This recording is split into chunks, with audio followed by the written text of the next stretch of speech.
est au bout du monde, loin des grands axes de circulation et des grands centres de consommation, c'est bien connu, la Bretagne est excentrée. C'est bien sûr un cliché, car encore faudrait-il savoir de quel centre on parle. De Paris, de Rome, de Londres, de New York, de Rio, du Qatar, de Pékin. D'un point de vue géographique, la Bretagne est effectivement une péninsule, mais la mer n'a jamais été une barrière.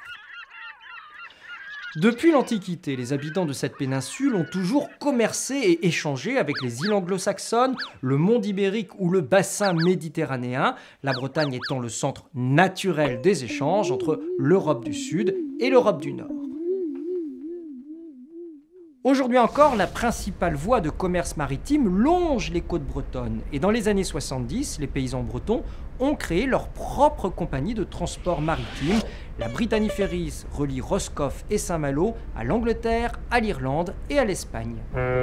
Les ports de commerce de Brest et Lorient sont des outils indispensables pour importer et exporter les produits, notamment agroalimentaires.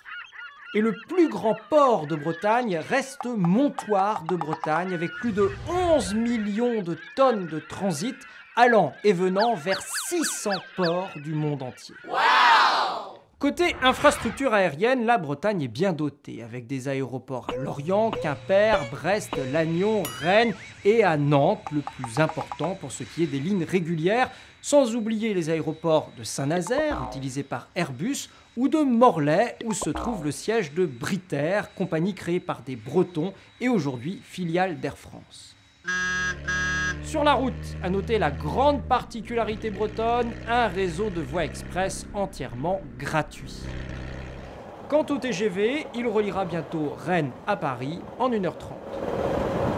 Reste que tout ceci vaut surtout dans un monde où l'on se déplace beaucoup. Or, au XXIe siècle, les nouvelles technologies viennent bouleverser la donne.